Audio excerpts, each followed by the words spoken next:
So, whole lot of crazy mechanical work to create a moment that seems intimate and beautiful and romantic.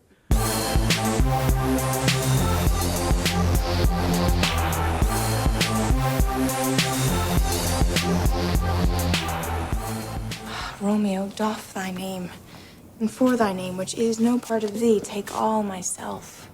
I take thee at thy word.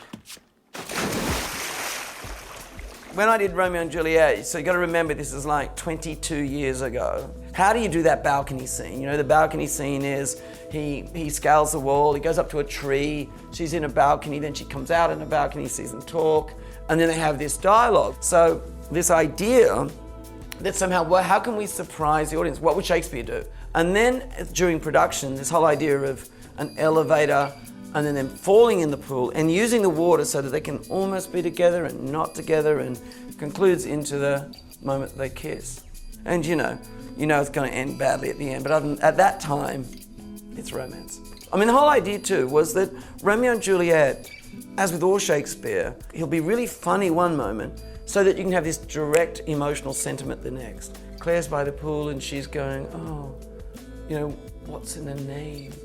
And then all of a sudden this foot comes into frame, you know. Only ever happened once, this kind of foot, and you go like, oh my God, he's right next to her. And then you think it's gonna be the most beautiful moment of her going like, you're here.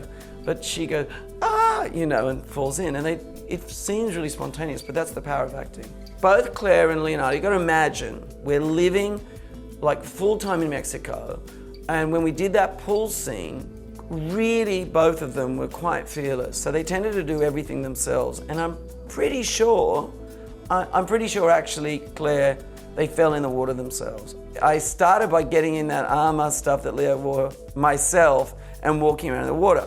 Then we built the pool, right? We rehearsed it, and then came the day. Now you gotta remember, this is the thing about movie making in water and why water's so difficult. I mean, you don't wanna hear this, but Claire's wearing a wig, right? And you have to have a special wig that can be wet. So once she falls in, right, it's an hour turnaround. And remember, she's in school, so we only get very limited time. There's actually someone there with a stopwatch going right off to school. I mean, can you imagine Claire Danes now? You know, she's so clever and evolved, but then she's very, very young. So you've got limited time with her.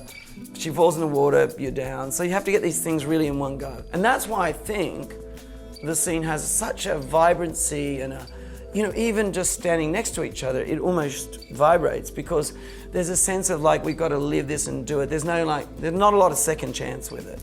It does almost feel like a dance, because aren't the beginnings of a relationship a kind of dance? Whether it's a dance you're doing with your text messaging, right? Or the physical dance at a dinner, like, you know, it is a dance. It's a dance in water, and the water just adds an environment that makes it a sensual dance that isn't always about touching until they do touch. All I ever remember about Romeo and Juliet was what an incredible adventure it was, and the backstage stories are beyond the beyond. I never really made a movie ever again that was quite that adventurous, romantic, anyone who was on Romeo and Juliet will tell you it was a very unique filmmaking experience.